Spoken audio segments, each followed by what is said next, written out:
Hello students, तो last lecture में हम लोगों ने कॉम्प्लेक्स नंबर पढ़ लिया। ठीक है, तो कॉम्प्लेक्स नंबर में हम लोगों ने आयोटा के बारे में पढ़ा था। ठीक है, यानी कि आई कॉम्प्लेक्स नंबर क्या थी।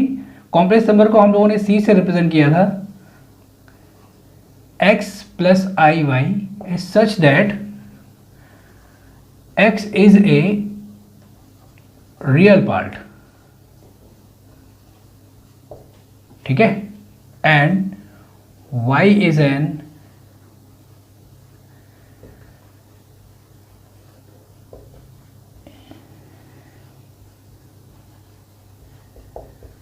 Imaginary part. ठीक है,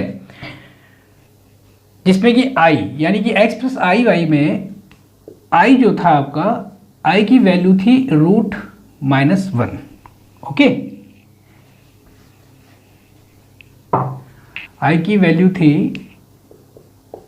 अंडर रूट के अंदर -1। इसका स्क्वायर कर दिया तो आई स्क्वायर इक्वल टू आपका आ गया -1। एक बार और स्क्वायर कर दिया तो i की पावर 4 हो जाएगा इधर, और ये आपका आ जाएगा -1 का स्क्वायर यानी कि +1, यानी i की पावर 4 की वैल्यू 1। ठीक, उसके बाद हम लोगों ने कुछ पॉइंट पढ़े थे कि i की पावर जैसे 4 1 है, तो i की पावर 8 क्या हो जाएगा, इसको लिख सकते हैं i की पावर 4 का स्क्वायर यानी 1 का स्क्वायर 1। i की पावर 12 क्या हो जाएगा, यानी i की पावर 4 की होल पावर 3 यानी 1 का cube equal to 1। Means i की अगर वो पावर जो कि 4 से डिविजिबल है, 4 से डिविजिबल होगी तो उसकी वैल्यू क्या हो जाएगी 1, यानी i की पावर 4m इक्वल टू 1, जहां पे m क्या है आपका m इंटीजर है। ठीक है, m बिलोंग्स टू i, और फिर i की power 4m plus 1 means i की power 4m into i। Multiply के रूप में लिख सकते हैं, क्योंकि जब दो इस प्रकार से संख्याएं मल्टीप्लाई होती जिनका बेस अगर सेम है तो उनकी पावर ऐड हो जाती है। ठीक है, जैसे अगर हम ये लिख दें a की पावर m इंटू a की पावर n, तो इसका मतलब हो गया a की पावर m प्लस n। तो अगर हमें a की पावर m प्लस n दिया है तो हम इसको ब्रेक करके ये भी लिख सकते हैं a की पावर m इंटू a की पावर n। तो इसको हमने लिख दिया i की पावर 4m प्लस 1 को i की पावर 4m i की पावर 1। i की पावर 4m की वैल्यू 1 हो जाएगी। ठीक है, यहाँ से ये 1 हो गया और इंटू i यानी इक्वल टू i आ गया। ठीक है, और i की पावर 4m प्लस 2 की वैल्यू क्या आई थी, इसको लिख सकते हैं i की पावर 4m इंटू आई स्क्वायर मीन्स इसकी वैल्यू 1 हो जाएगी 1, और आई स्क्वायर का मान क्या है -1, तो यहाँ पे -1 रख देंगे, ये वैल्यू आपकी आ गई -1। i की पावर 4m प्लस 3 क्या हो जाएगा, इसको लिखेंगे i की पावर 4m इंटू आई क्यूब, और फिर आई क्यूब को भी ब्रेक कर देंगे, i की पावर 4m की वैल्यू 1 हो जाएगी। आई क्यूब को तोड़ देंगे i की पावर 2 इंटू आई, ये 1 आई स्क्वायर की वैल्यू -1 और इंटू आई यानी 1 इंटू -1 आएगा तो -i आ जाएगा। ठीक, यानी i की पावर 4m प्लस 3 की वैल्यू -i। क्लियर। फिर इसमें हम लोगों ने कुछ क्वेश्चन भी किए थे, चलिए कुछ क्वेश्चन और करते हैं। ठीक है, इसको हटा देते हैं। जैसे क्वेश्चन दिया हुआ है i की पावर 30, इसकी वैल्यू क्या होगी। तो सबसे पहले हम इसमें 4 का डिवाइड करेंगे। ठीक, जैसे हम 4 से इसमें 30 में डिवाइड करेंगे, 4 7 जा 28, रिमाइंडर आपका आ गया 2। ठीक, तो इसको हम क्या लिख सकते हैं, i की पावर 4 इंटू 7 प्लस 2। क्लियर। तो इसको लिख सकते हैं i की पावर 4 इंटू 7 अलग कर लेते हैं और आई स्क्वायर अलग कर लेते हैं। कैसे, क्योंकि इसको हम लिखेंगे i की पावर 4 की होल पावर 7 इंटू आई स्क्वायर की वैल्यू -1, और i की पावर 4 का मान 1 यानी कि 1 की पावर 7 -1, 1 की पावर 7 मतलब 1, तो 1 इंटू -1 इक्वल टू आपका आ गया -1। क्लियर? इसको हम डायरेक्टली भी लिख सकते थे, इसे हम डायरेक्ट भी कर सकते थे। i की पावर 30, इसको लिख सकते हैं i की पावर, अब 4 से अगर हम डिवाइड करते हैं तो 28 ऐसी संख्या है जो 4 से डिविजिबल है, तो इसको लिखेंगे i की पावर 28, ठीक है, 28 इंटू आई स्क्वायर। i की पावर 28, इसको लिख सकते हैं i की पावर 4 की पावर 7 इंटू -1, इसकी वैल्यू 1 हो जाएगी और इसकी वैल्यू -1 यानी कि -1 आंसर। ठीक है, जैसे नेक्स्ट क्वेश्चन एक करते हैं, i की पावर 45, i की पावर 45 की वैल्यू क्या होगी? तो 45 से जस्ट पहले 4 से डिविजिबल संख्या कौन सी होगी? 44, तो इसको लिखेंगे i की पावर 44 इंटू आई की पावर 44, ये 4m का फॉर्म है क्योंकि 4 इंटू 11 लिख सकते हैं, i की पावर 4 की पावर 11 इंटू आई रहेगा, इसका मान 1 हो जाएगा, इसकी वैल्यू 1 हो जाएगी, ये i, तो 1 इंटू आई इक्वल टू आई आ जाएगा। क्लियर? नेक्स्ट क्वेश्चन, i की पावर 61, इसको लिख सकते हैं i की पावर 60 इंटू आई। ऐसा क्यों लिखा? क्योंकि 60 जो है 4 से डिविजिबल है, i की पावर 60 की वैल्यू 1 हो जाएगी और ये i यानी कि आपका आ गया i की पावर 79, 4 से डिवाइड करते हैं तो 76 4 से डिविजिबल होता है, तो i की पावर 76 अलग कर लेते हैं और i क्यूब अलग कर लेते हैं, क्योंकि 76 प्लस 3 कितना हो जाएगा? 79, इसकी वैल्यू 1 हो जाएगी, इसको लिख सकते हैं आई स्क्वायर इंटू आई स्क्वायर की वैल्यू -1 इंटू आई, यानी टोटल वैल्यू आपकी आ गई -i। आगे समझ में? ठीक है, एक क्वेश्चन और करते हैं जरा, i की पावर 84, इसकी वैल्यू सीधे सीधे 1 हो जाएगी क्योंकि 84 जो है वो 4 से डिविजिबल है, i की पावर 4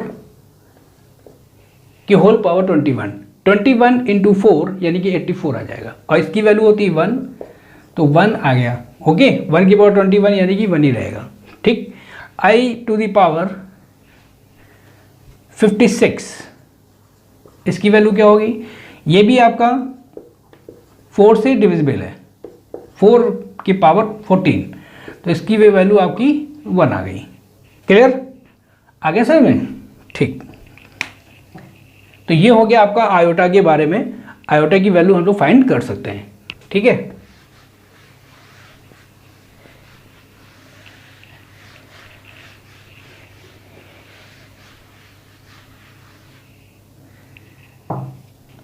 अब देखते हैं इवन नंबर क्या होती है।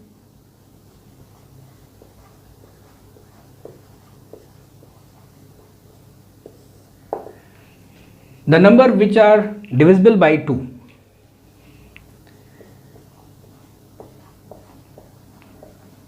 The numbers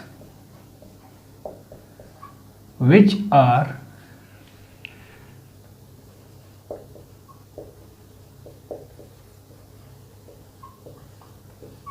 divisible by 2, ठीक है, जो नंबर 2 से डिविजिबल हैं वो इवन नंबर्स होती हैं, जैसे 2, 4, 6, 8, 10, 12 डैश डैश, ये सभी संख्याएं 2 से डिविजिबल हैं। ठीक है, इसकी एक और डेफिनेशन लिख सकते हैं,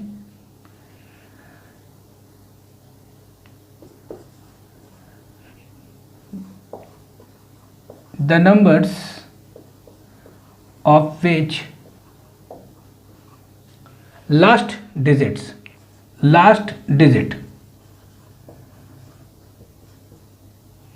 of which last digit is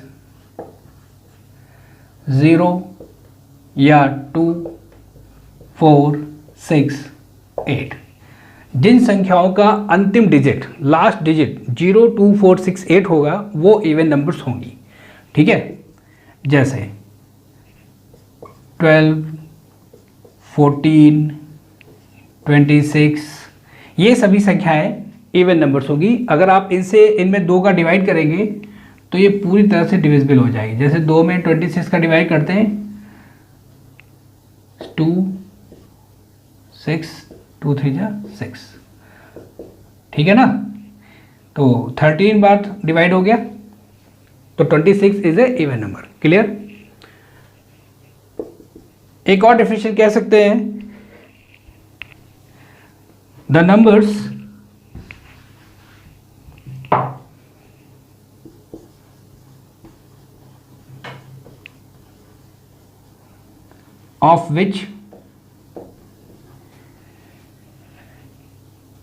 of which factor is 2, वो नंबर जिनका फैक्टर 2 होता है, ठीक है, वो भी इवन नंबर होती है। जैसे 2, 4, 6, 8 डैश। जैसे 2 को हम लिख सकते हैं 1 इंटू 2, यानी कि 2 एक फैक्टर है। 4 को लिख सकते हैं 2 इंटू 2, यानी कि 2 इज़ ए फैक्टर, ठीक है। 6 को लिख सकते हैं 2 इंटू 3, यानी कि 2 क्या है यहाँ पे 6 का फैक्टर है, ठीक है, ओके। जैसे 12 है, इसको लिख सकते हैं 2 इंटू 6, यानी कि 2 इज़ ए फैक्टर ऑफ 12, ठीक। तो ये सभी संख्याएं आपकी इवन नंबर होंगी। इवन नंबर को हम रिप्रेजेंट कैसे करते हैं,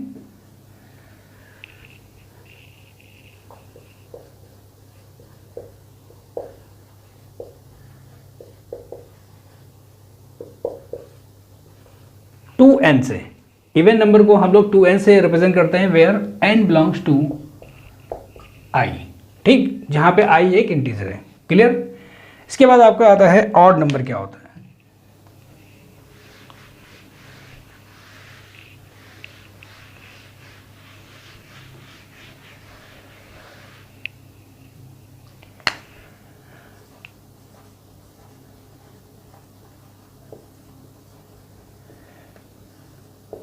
ऑड नंबर्स क्या होते हैं। Odd numbers are not divisible by 2। वे संख्याएं, वे नंबर्स जो कि 2 से डिविजिबल नहीं होते हैं। जैसे 1, 3, 5, 7, 9, 11, 13 डैश। ये सभी संख्याएं 2 से डिविजिबल नहीं है। या हम कह सकते हैं इसकी डेफिनेशन, और लास्ट डिजिट इज 1, 3, 5, 7 एंड 9, ठीक है। जिन संख्याओं का लास्ट डिजिट 1 हो या 3 हो या 5 हो या 7 हो या 9 हो, वो संख्या ऑड नंबर्स होती हैं। क्लियर। ऑड नंबर्स को हम लोग कैसे रिप्रेजेंट करते हैं,